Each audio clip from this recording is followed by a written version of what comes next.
Monsieur Denisio. Bonjour. Alors, nous avons une longue histoire ensemble. Ça fait quelques années que vous venez à la Journée des 10, que nous avez accueillis au moins 2 fois au Conseil régional. Et c'est vrai que vous êtes toujours aussi fidèle, finalement, à notre public, et vous essayez et vous allez concrétiser des actions pour nous. Donc vous allez nous parler du bus Oriane, et puis l'année prochaine, vous revenez pour nous parler du disc truck. C'est ça, hein? Je vous dirai même un mot du disc truck maintenant. Mais bref. Donc, Monsieur Denisio, vous êtes vice-président du Conseil régional de l'Île-de-France, je l'ai dit en introduction.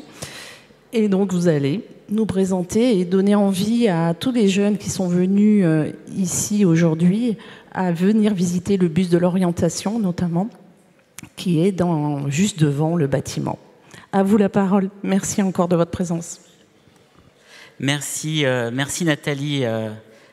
Merci pour tout le travail qui est fait par les équipes de la Fédération française des 10, parce que voilà, c'est 17 ans de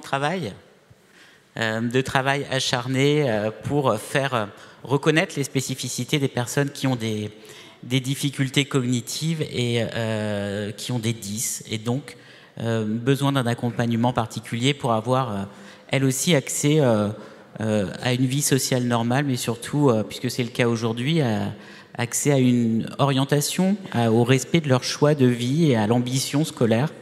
Et donc, pour tout cela, merci beaucoup. Alors, évidemment, les troubles 10, les troubles du langage et des apprentissages touchent de très nombreux de nos concitoyens, entre 8 et 10% de la population, soit donc quasiment un enfant sur 10, donc, constitue de véritables difficultés au quotidien et non pris en charge, disons pour conséquence, vous le savez, la non-maîtrise des acquisitions scolaires de base, la lecture, l'écriture, les mathématiques. Tout cela peut mener au décrochage et à l'échec scolaire, à des difficultés d'insertion professionnelle et à des difficultés dans sa vie sociale à l'âge adulte. À l'inverse, on le sait, je le sais en tant que neuropsychologue, puisque j'ai conservé mon activité professionnelle, on sait qu'un repérage précoce et des adaptations pédagogiques permettent d'améliorer le pronostic scolaire, social et psychologique des enfants. La méconnaissance des troubles régresse, heureusement, grâce aux familles, grâce aux professionnels, grâce aux associations, mais on ressent encore un manque de formation des professionnels, de formation des enseignants, de formation des parents aussi, qui ont besoin de mieux comprendre les difficultés de leurs enfants.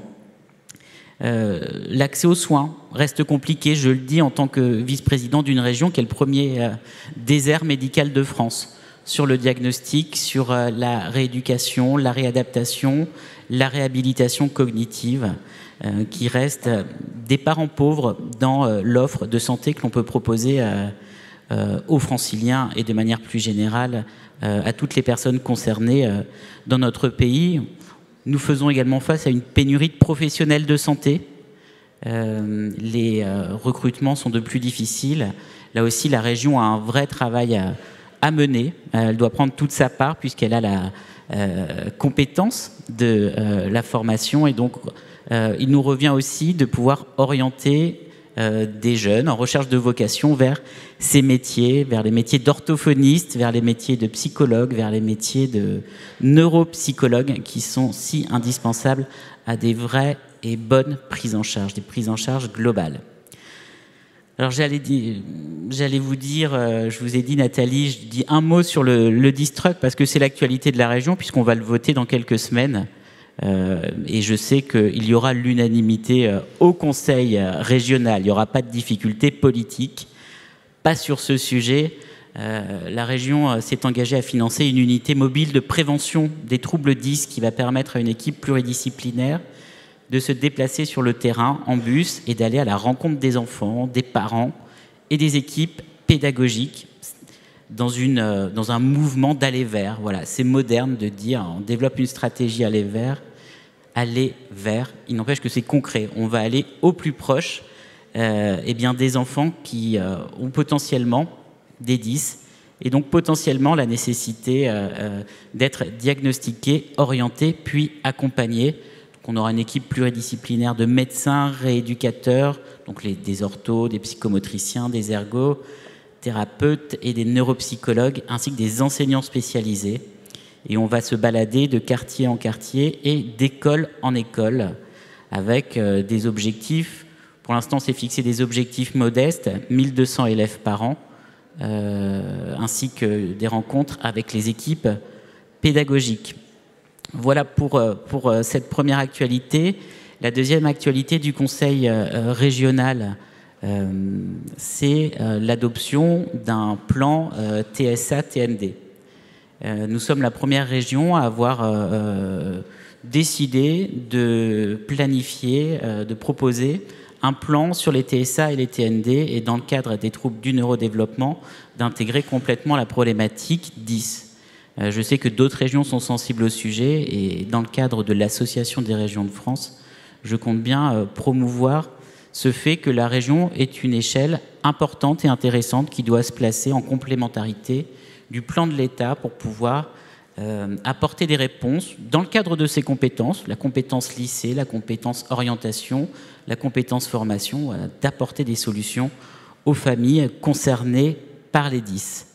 Et enfin, la troisième actualité, vous n'avez pas pu la rater en arrivant à la cité universitaire de Paris, c'est le bus de l'orientation. Alors, vous savez que les régions ont de nouvelles prérogatives en matière d'orientation. Voilà, ça s'est un peu simplifié. Avant, il y avait tout un tas d'échelons. Maintenant, c'est la région. Et donc, nous avons créé une agence qui s'appelle l'agence Oriane, créée début 2023 dans un souci de répondre au mieux à ces missions d'orientation. Parmi les différents services mis en place, il y a un numéro vert, il y a un dispositif « Trouver un stage », le dispositif « Échanger avec un professionnel » aussi. Donc on a un répertoire de professionnels qui sont prêts à répondre aux questions de personnes qui envisagent une orientation particulière. Voilà. Je veux devenir pêcheur, je veux devenir chaudronnier, je veux devenir neuropsychologue. Vous aurez des professionnels qui vous expliqueront le métier. Donc là encore, un bus pour aller à la rencontre des franciliens sur l'ensemble du territoire.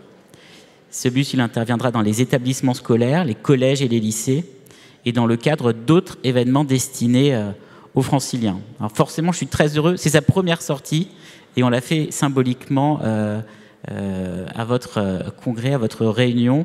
Et je suis très heureux parce que ça marque l'ancrage de cette thématique des 10 et plus largement des spécificités du handicap dans les missions de l'agence. Donc je vous invite tous à passer par ce bus, voir ce qu'il propose. On va le faire monter en compétences. Je vous dis, on vient de l'inaugurer. On va le faire monter en compétences sur l'accompagnement et l'orientation des élèves avec des spécificités. Mais voilà, je me réjouis qu'on puisse être avec vous aujourd'hui. Donc pour toutes ces raisons, Nathalie, vous voyez, on est une région impliquée sur les 10. Je le suis aussi personnellement. Vous avez toujours plein de projets et vous savez que vous pouvez compter sur la région Île-de-France pour être à votre écoute, mais pas seulement, pour aussi vous accompagner dans vos projets. Je voulais encore une fois vous remercier pour tout ce que vous faites pour les personnes concernées par les 10. Voilà, vous les avez sortis de l'anonymat sur ces 17 ans de travail. Et maintenant, c'est à nous, collectivités, pouvoirs publics, gouvernement, de prendre nos responsabilités pour être toujours plus à côté des familles et des personnes concernées. Merci beaucoup. Merci beaucoup. Merci.